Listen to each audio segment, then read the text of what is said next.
signed on. I'm just going to give it 1 more minute as people sign in, and then we'll start. Thanks.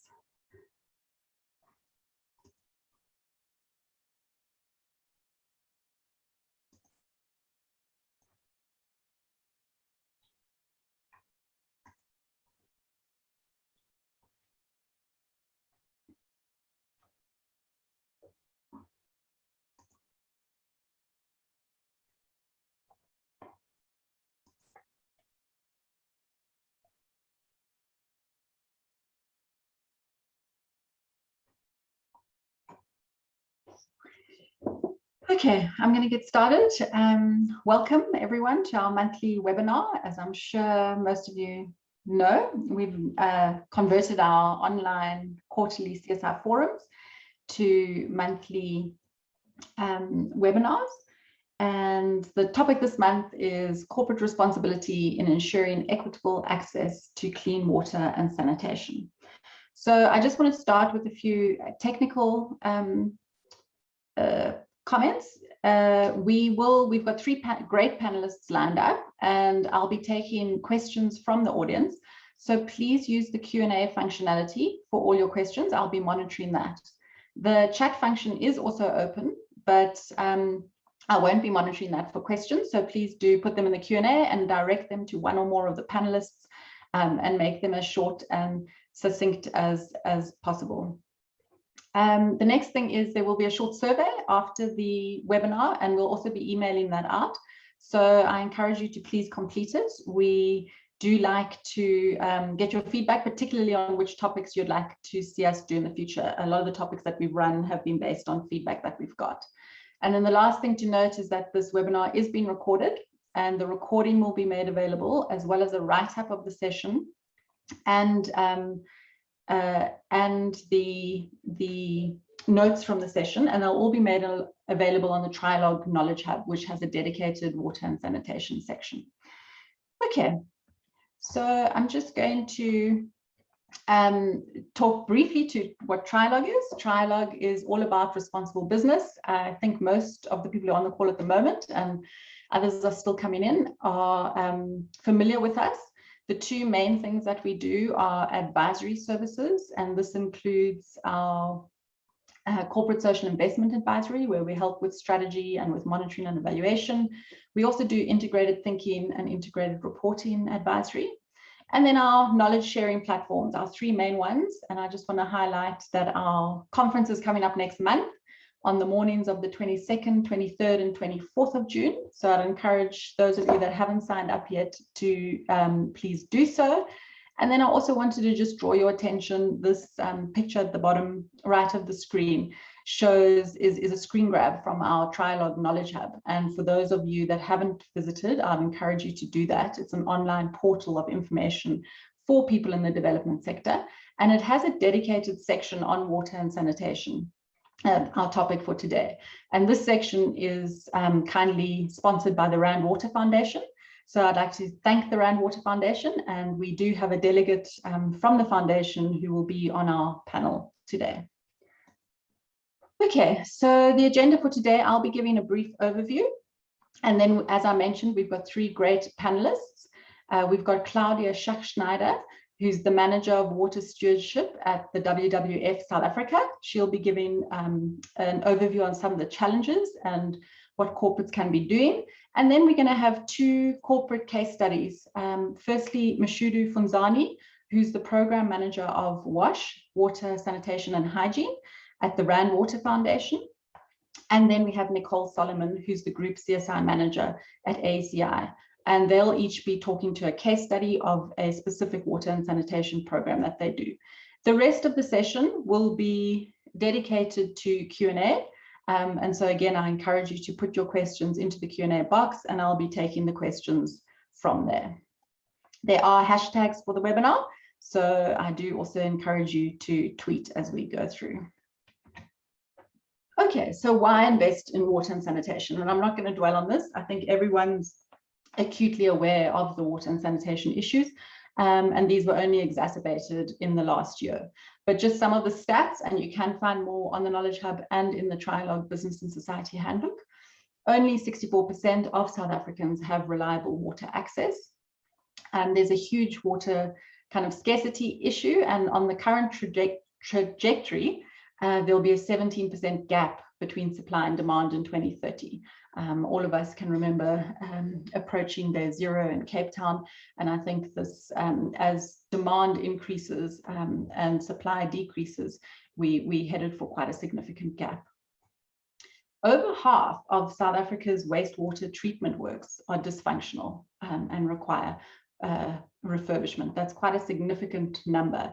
And then based on that and other research that was done with by the National Business Initiative as part of their water public-private partnerships, they've estimated that the funding gap is 330 billion over the next 10 years to repair, upgrade, and maintain the significant infrastructure, which in many instances is dysfunctional.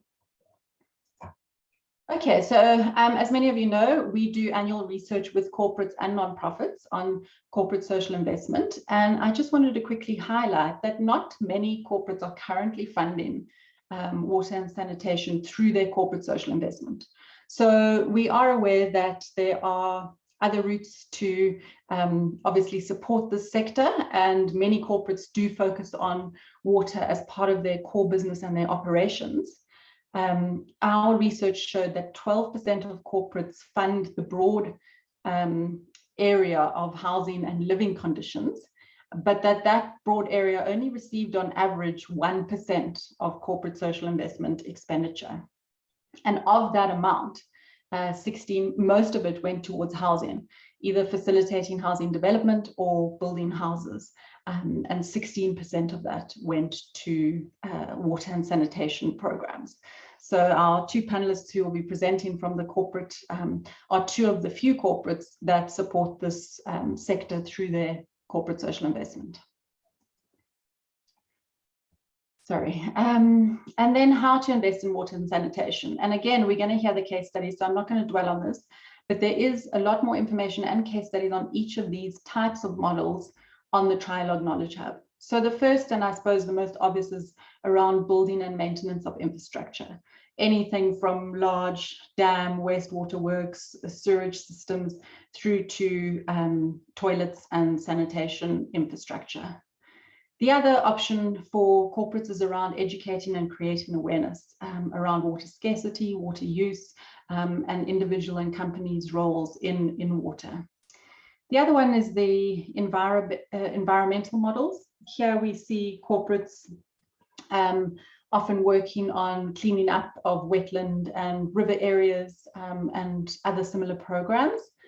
The integrated resource management often incorporates many of the above categories. So it can include infrastructure, it's looking at an area as a whole. It can include the education as well as the environmental models. And then some companies are also supporting social enterprises who are companies with a social mission around water and sanitation. So I'm going to run a poll now quickly as I introduce the panelists. So this first one is, which water sector issue do you think is the most pressing and requires the most urgent intervention? And this is a single option question. And I'll run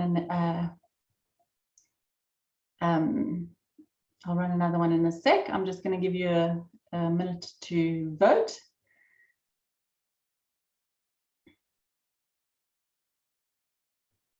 Okay.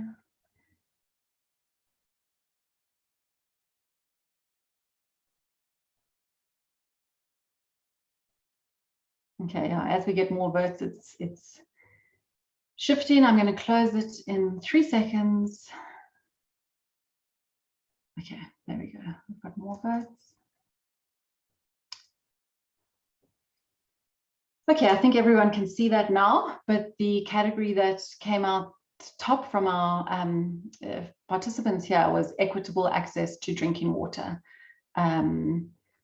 And yeah, I think I showed the stat that only around 2/3 of South Africans have that. So that is obviously a priority for the country. And here we can see from corporates as well. And that's followed by water scarcity. And then the pit toilet eradication, this which is meant to be an issue which was completely addressed by 2021, but we still have that problem. Okay, I'm going to stop sharing those and launch the second poll, and then we're going to move on to the panel discussion. So which interventions in the water-related sector does your organization currently support? I think most of our attendees at the moment are from the corporate sector, but if your company is supporting interventions, which type are those?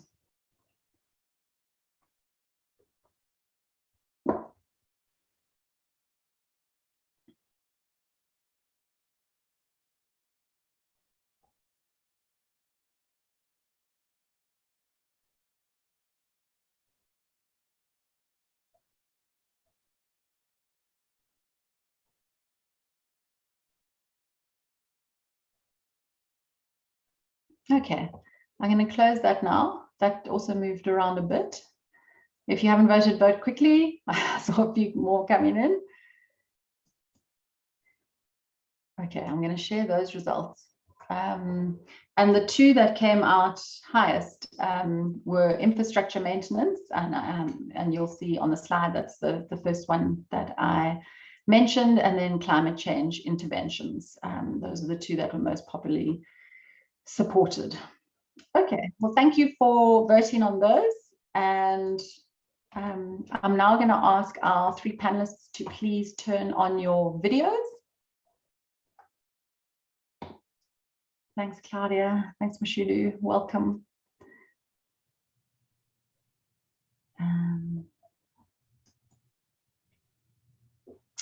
Great. So we're going to kick off with Claudia, who's going to start with a 5-minute overview, just talking to some of the challenges and what WWF believes corporates can be doing to support the sector. Over to you, Claudia. Thank you very much. It's great to be here this morning. I think you asked me kind of if I could do this overview of some of the challenges and specifically also how the pandemic has kind of exacerbated some of the existing problems.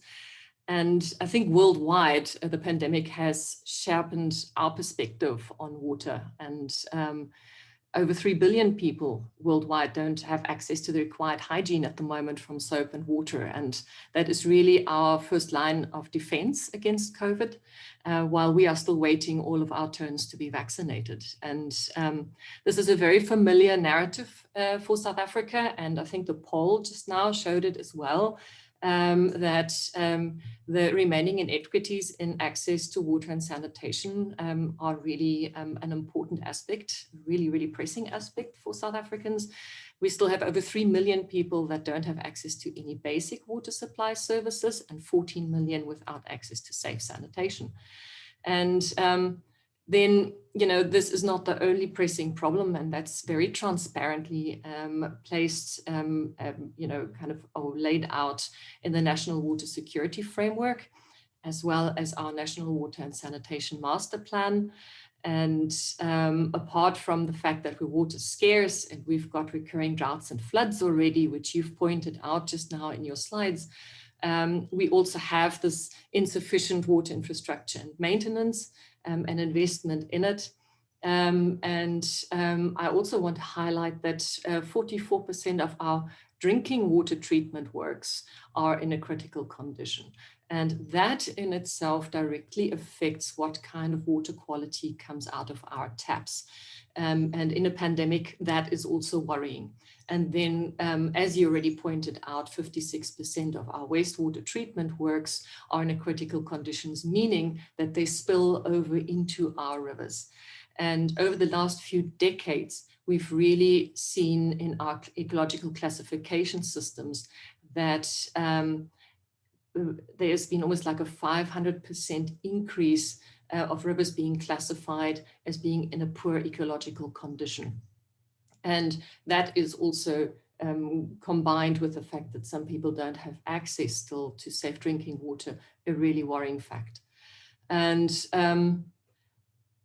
the ecological infrastructure of rivers is obviously not the only one. I was very heartened just now to see that corporates invest in wetland rehabilitation, and they obviously form a really important part of our ecological infrastructure. They are the sponges that hold water for us, where the water then kind of can slowly release in dry periods, but they're also really, really important filtration systems that improve our water quality. And 50% of our wetlands are already lost in South Africa, and 33% of those that are left are also in a really poor condition. So at a landscape scale, we are watching the ecological infrastructure having a real deterioration. We also have other issues. For example, there's a lack of skilled and competent professionals in the water. And then the really big one that you've already highlighted is the fact that our water is underpriced, and cost recovery is at this point not being achieved. And we really need to look at that 330 billion Rand gap that we would need to cover in the next 10 years if we want to achieve water security. But that lack of investment at the moment is really also one of those spaces where the private sector can come in. And the question is obviously in which ways. But first of all, I just want to come back to that. What has the pandemic actually kind of highlighted to us? And I think from WWF's point of view, we'd really like to say how interlinked human health is with landscape health. If we live in a broken landscape, we don't have those buffers anymore to buffer us humans against any kind of pandemics and knocks to the system. And we need to make sure that we look after our landscape health so that we can thrive going forward. And when you kind of look at what the kind of, how did we actually get here? I guess some of that might be also how we look at water. And we probably haven't prioritized and appreciated the impact that water has on all issues. Right now in our governance, we look at water as a sector. I mean, even in this webinar, we talk about the water sector, but ultimately water flows through everything. So actually, maybe it's a better way to say that water is an integrator across all sectors. And if we were to start looking at water that way, we would have a far more integrative way of looking at it, improving our governance of it, and then also finding a better value for it as well. And WWF sends very often a strong message around water doesn't come from a tap. And that is really trying to remind people that water comes from nature. It comes from upper catchments.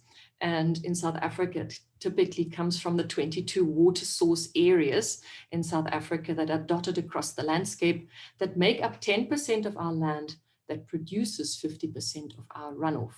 So that 10% of land with its water basically sustains 50% of our South African population, 64% of the national economy, and 70% of irrigated agriculture. So if we need to decide geographically where we would like to focus our efforts and initiatives, it would certainly be in those water source areas because we would get our biggest bang for our buck.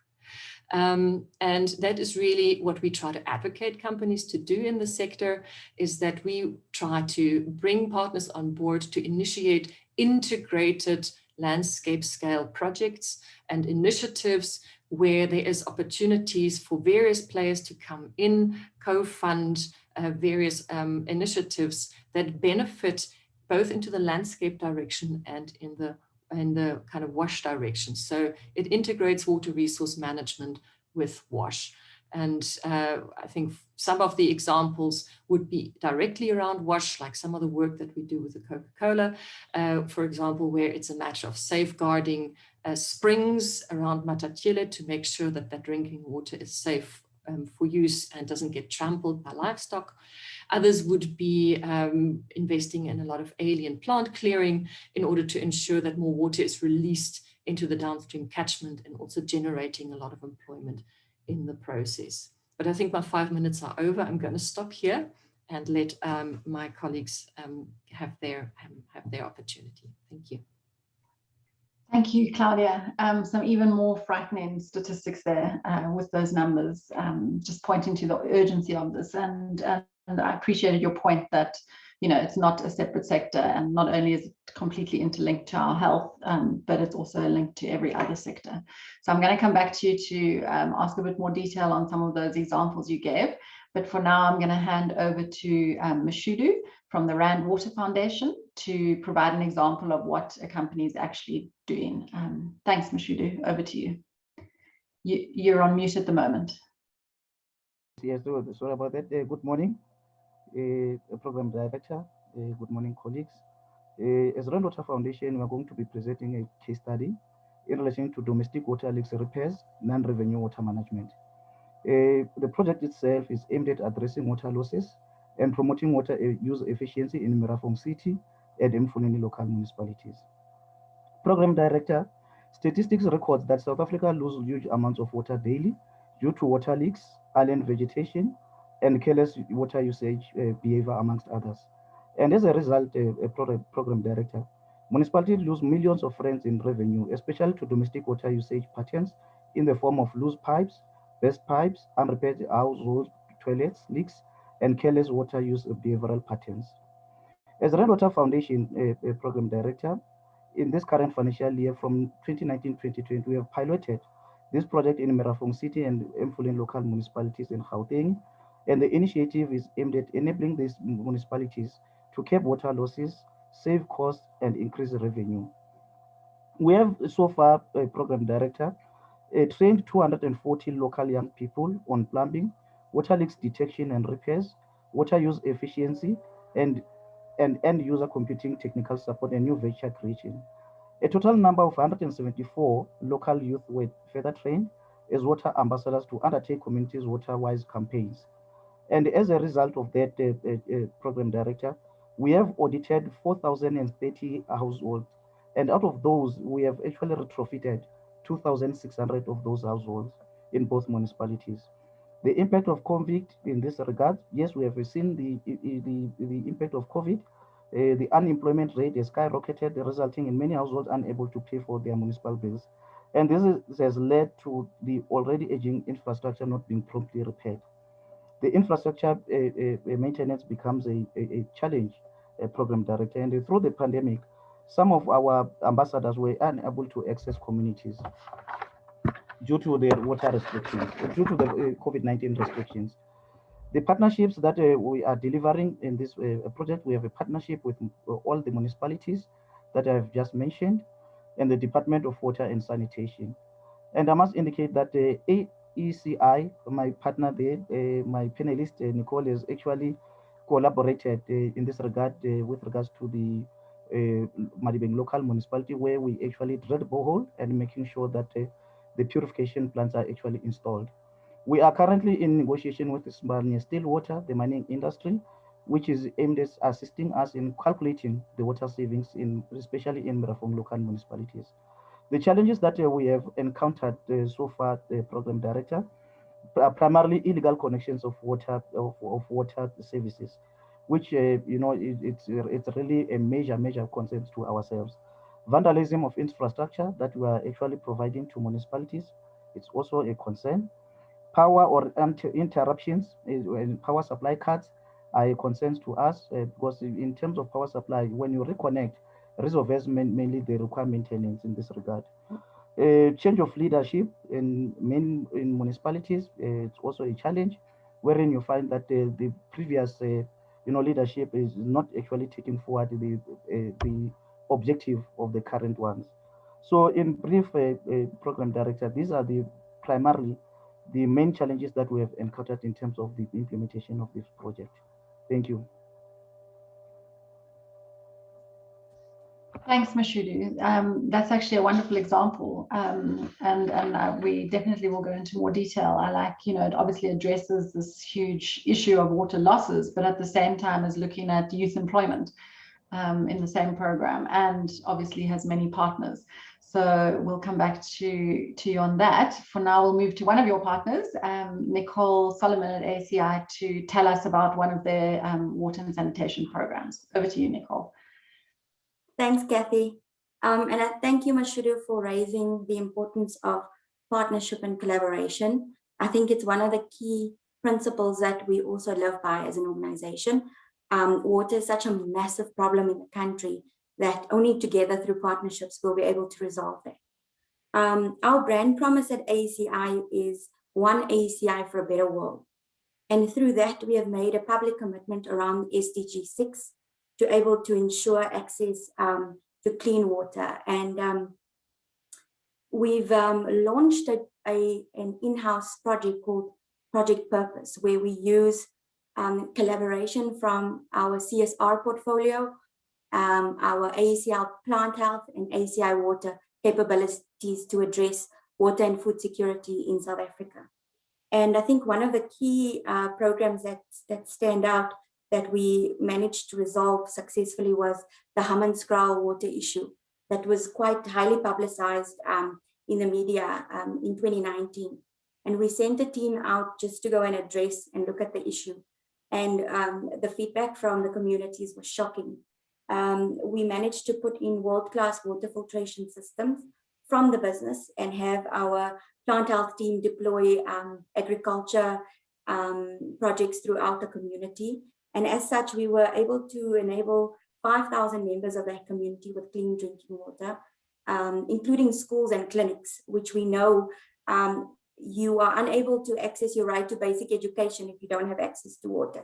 So these sort of interconnect with each other.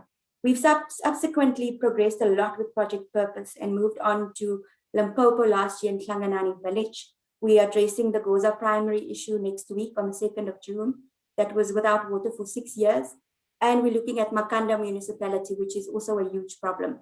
So if I had to summarize our case study, is our capabilities in-house as a business and CSR came together with partners in many instances, such as Rand Water Foundation. We've managed to address provision of clean drinking water. But it would be amiss of me to not address the pandemic that obviously created awareness around water.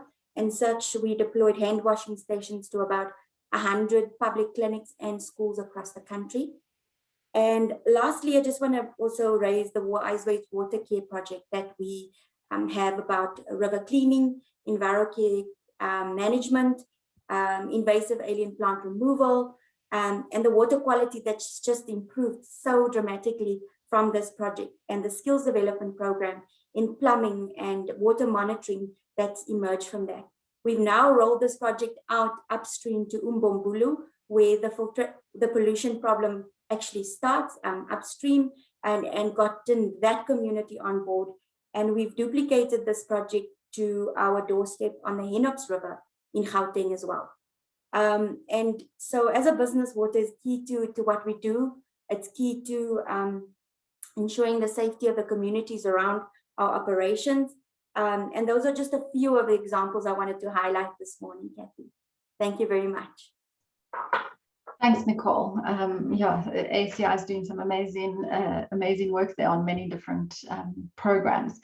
Claudia Mashudu, can you please turn on, and can I encourage all the delegates to now post questions in the Q&A box? I'll be taking from there. I'm going to kick off.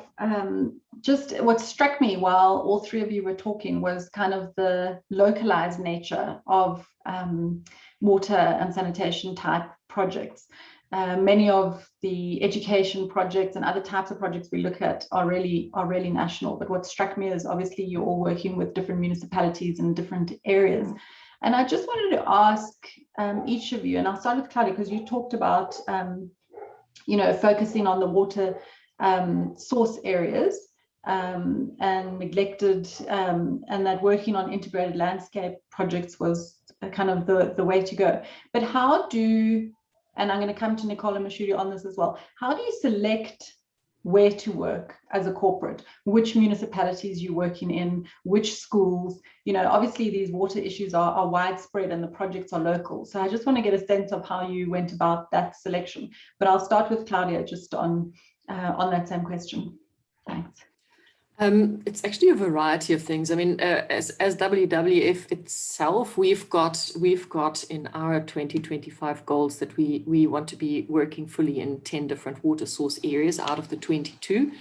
At the moment, we are active in 8 of those. 8 of those at the moment. And some of those they've come from various things. Sometimes they've come from a need from communities kind of themselves, starting to really become active and wanting change, and we've been able to build on that.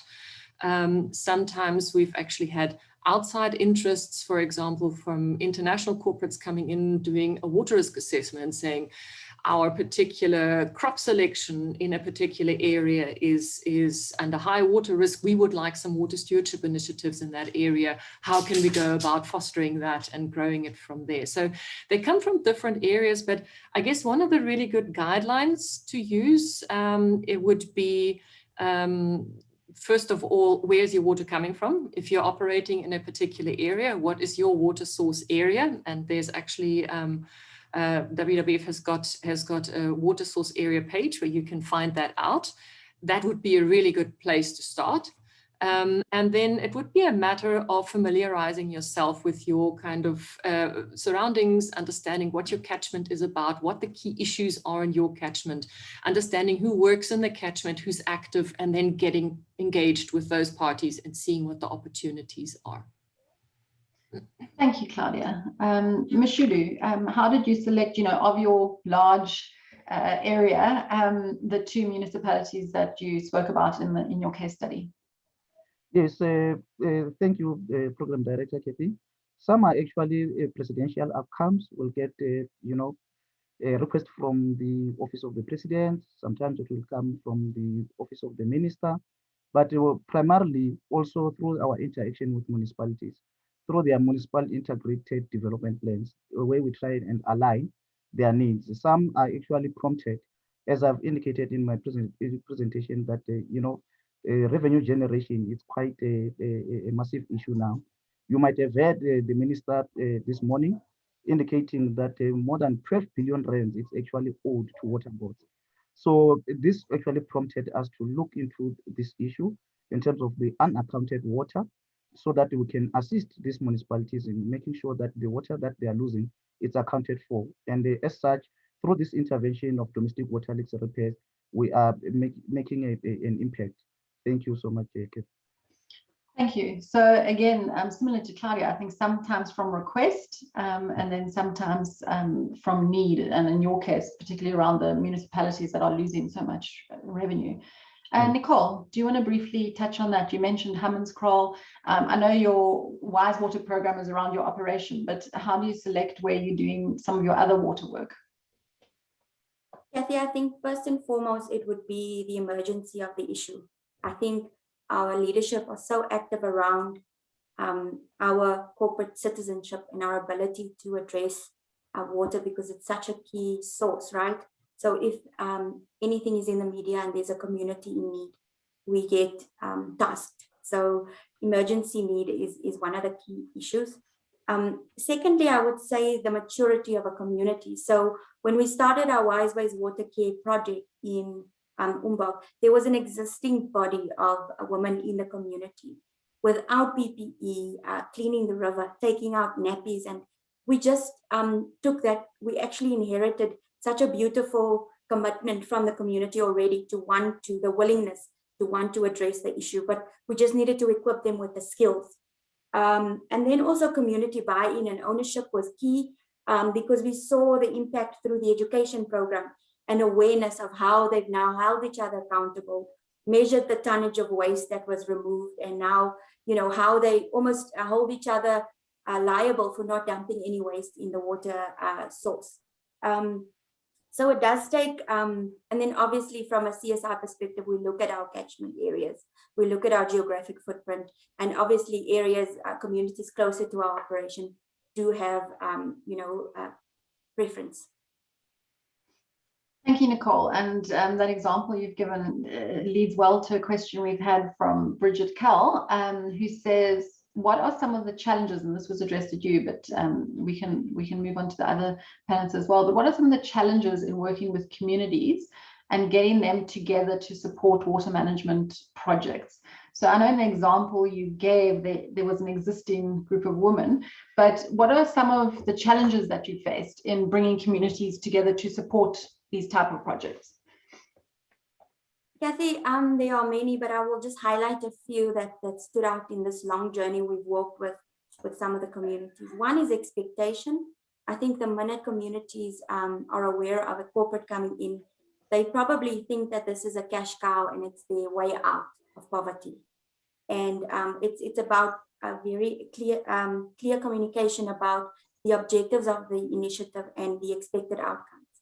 I recall right at the beginning of the project having had, sort of loggerheads around leadership and stipend allocation. So because we have such a deep-rooted unemployment and poverty issue in South Africa, people do tend to become quite desperate and see, opportunities to be able to gain access to the economy.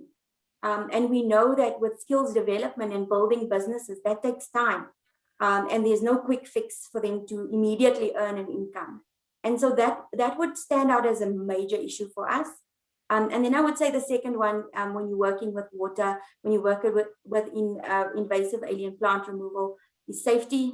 And it's key to what we do. We don't want anybody under our watch to, sort of incur any injuries. And then thirdly was also just taking people that we've, sort of taken from a community project to have now established a business and the mindset shift. So if you've been unemployed and you now have a skill, you're running a plumbing business, there's a mind shift in that. So there's an ownership, there's soft skills required, and there's a different, sort of accountability you have to have and engaging with getting further business. And just that dependency on the corporate to run this journey with you forever, to sort of source your own business after that. That sustainability element was another challenge. And those would be the three key I would highlight. Thanks, Nicole. And I think that last point speaks a little bit to Mashudu, what you mentioned in your case study around the training of the youth and employment of the youth. Can you speak to that question just in terms of the challenges you had in bringing in the two municipalities that you work in, bringing the communities together to support the program? What were some of the challenges? Yes, in fact, it was through social facilitation where we had actually engaged the community leadership, your executive mayors, your councillors and so forth, but they were actually encountered a lot of challenges with the project itself. As Nicole has indicated, that the unemployment in these communities is rife, and you will find business forums there wanting 30% of any revenue that is generated. I don't know where they get this from, but they insist on the 30% that needs to be given to them willy-nilly without really focusing on the aspect of the project and without really wanting to know the budget that is associated to the project itself.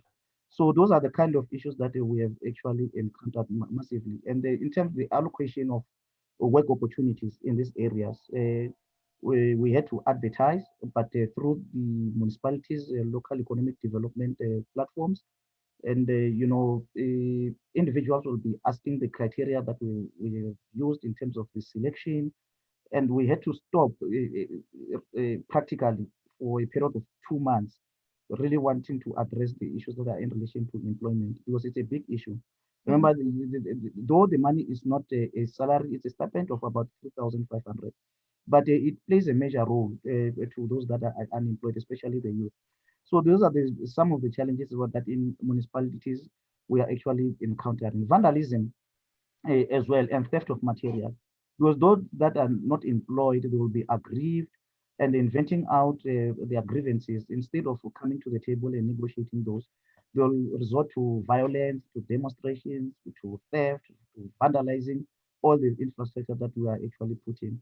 And then, that particular issue, it's a drawback because we need now to go back and find money to actually replace what has been vandalized and so forth. So those are the major challenges that we have encountered. But through social facilitation, the involvement of community leadership, your executive mayors, your ward councillors, though it was a difficult road, we managed to actually eventually kickstart the project. Hence, it has now being implemented without any hassles. Thanks.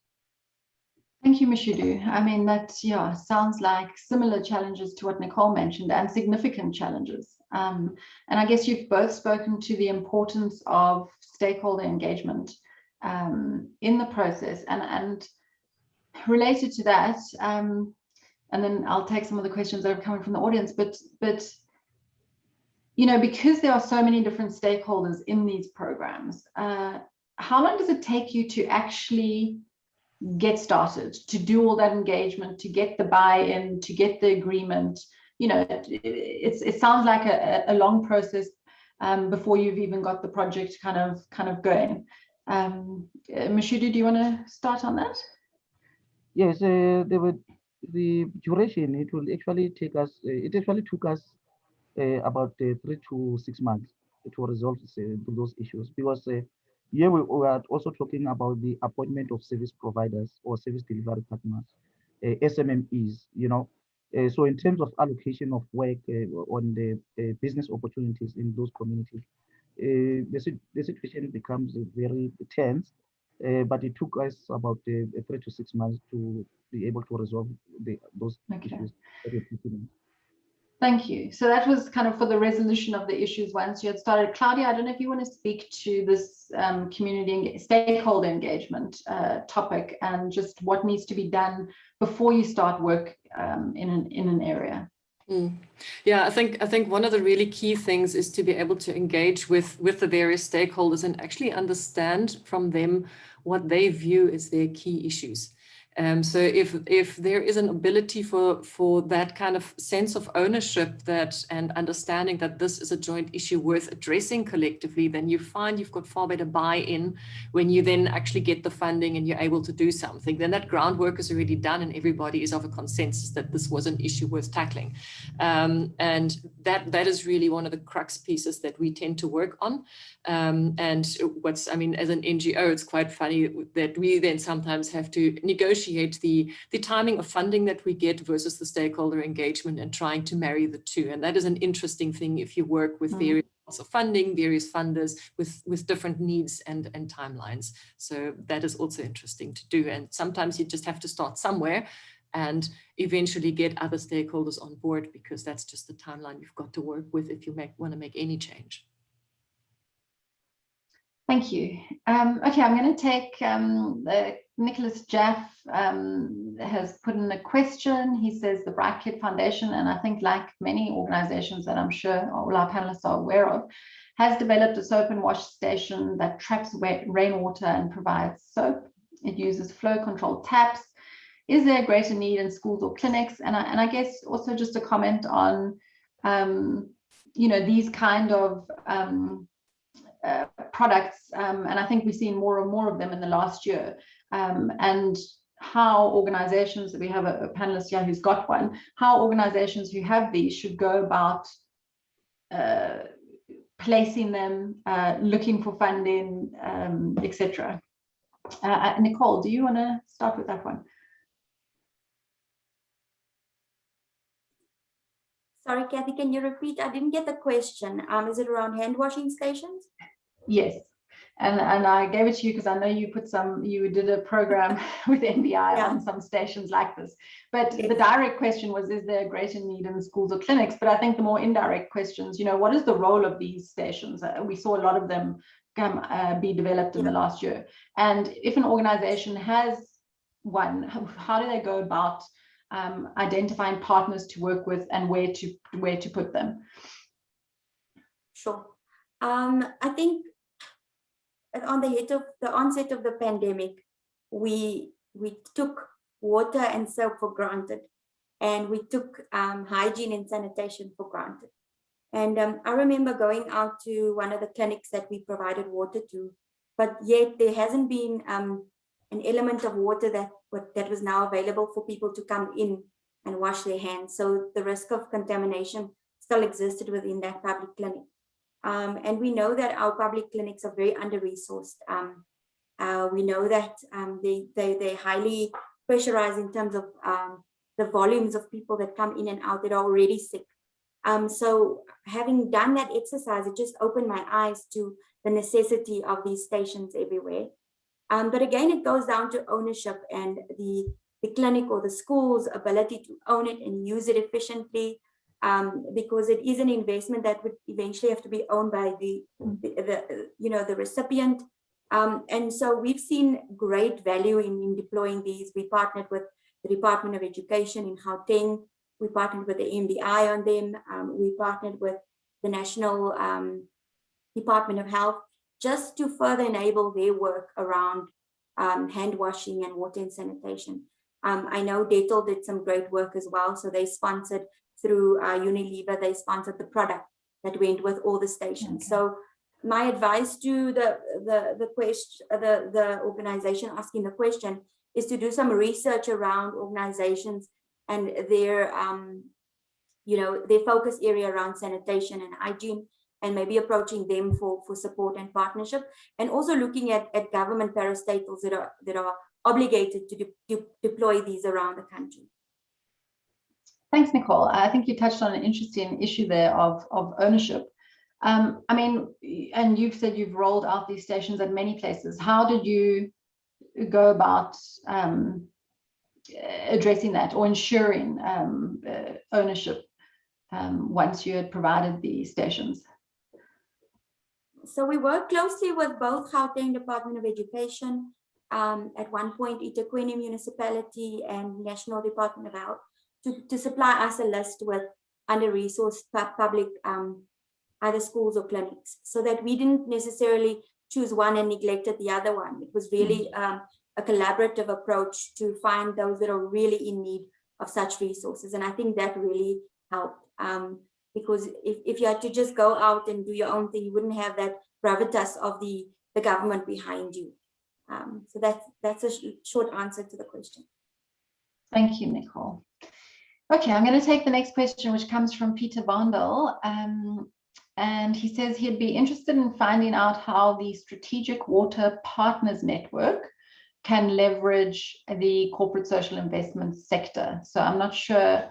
The partnership is between public and private sectors and civil society to close the gap, which we spoke about, between supply and demand. It is funded through private and public contributions and grants, and has already recorded a number of successes.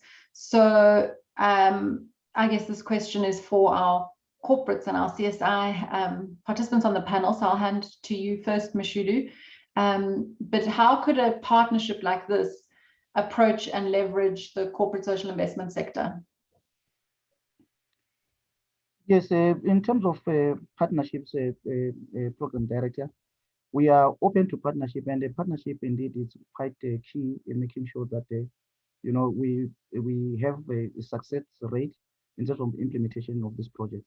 But without really leaving the civil society and the NGOs to become part of this partnership, it's quite key that the NGOs becomes a part of this partnership, Kathy.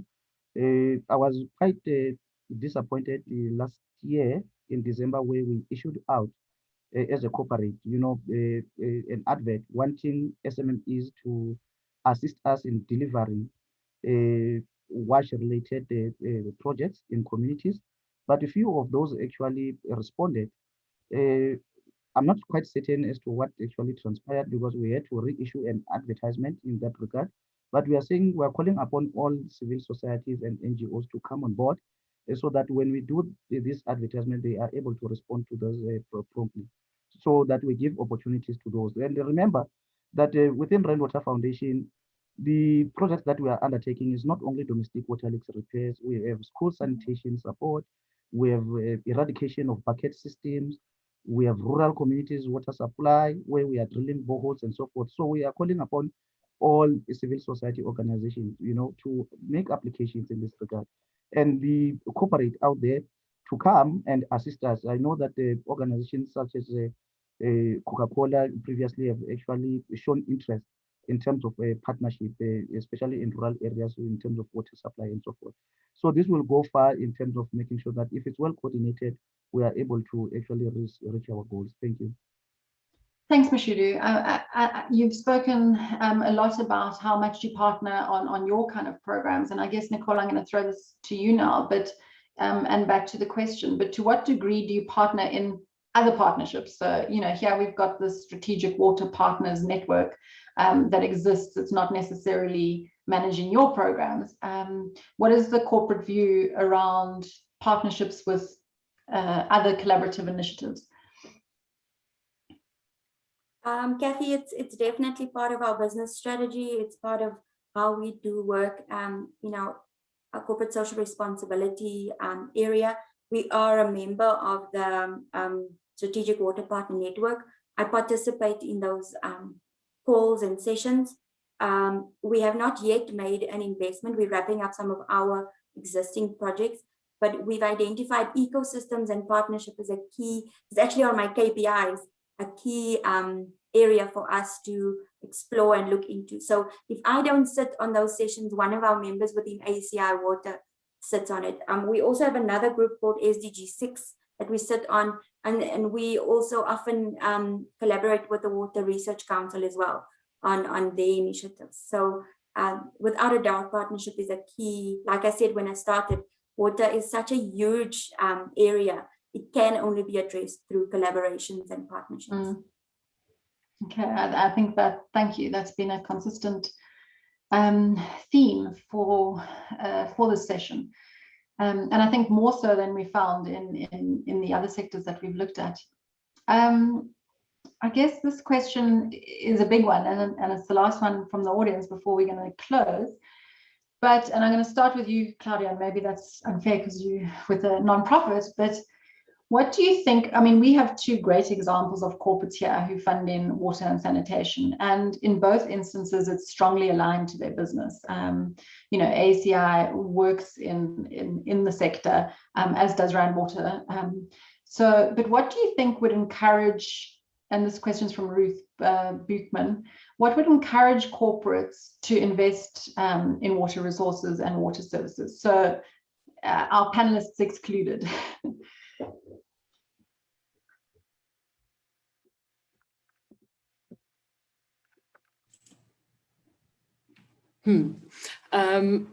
What would encourage? Well, I guess the question is what if you don't invest? I think that is the question you've got to ask back. Is we really have to tackle our the issues that we have at the moment, and there's very little.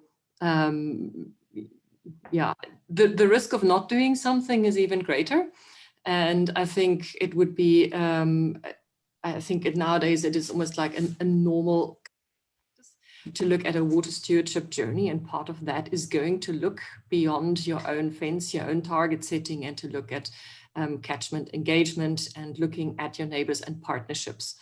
And whichever format that takes, whether you would look at an SWPN, which is one, there is water funds available in South Africa. We have got water source area partnerships that we are fostering at the moment as well. There is multiple opportunities to engage.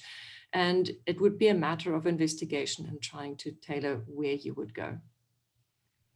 Thank you. So trying to convince corporates of the necessity of actually doing this beyond their own operations. Yeah, it is matter actually beyond CSI or philanthropy. It is a matter of actually making sure that your business is not at risk. It's really a water risk question. And it is a matter of really starting to integrate water into your own business strategy, to engage with it across your value chain, and to almost build that ethos around water. And I think that's where I was talking about it earlier. Water runs through everything. We really need to take that into account. Thank you. I think that's totally true, and it does need to start within the business, and CSI is something that can then support that. But yeah, so thank you for that response. I'm going to just ask a kind of closing comment from each of our three panelists before we end. I'm going to start with Nicole, and it's just going to be, what piece of advice would you give to corporates? What one piece of advice would you give to corporates who are looking to start work in the sector? I would build on what Claudia has mentioned. Water is a basic human right. You have to have access to it. It's my eyes were really opened when we saw schools closed in Hammanskraal because there's no water. Because we know that schools have up to 1,500 learners at a time who all need water and the bathroom. So then the basic right to education was also compromised. And I would urge corporates on the call to go beyond just compliance from a codes perspective and look at a business imperative and your morals. And water is something that touches absolutely everything we do, from washing to eating to everything. And so if communities on your doorstep don't have water, it's your responsibility to be able to enable that for them. And I would like to leave you with a closing remark. We never know that the worth of water till the well runs dry, says Thomas Fuller. And that was so true when Cape Town Day Zero hit and how we all had to jump in and help. And water is the driving force of nature. Claudia mentioned it earlier. From it flows everything else. From it flows food security. I think a person can go without food for 3 weeks, but you can't go without water for 3 days. So it's quite a significant part of our Maslow hierarchy of needs. Before you can even get to education, before you can even get to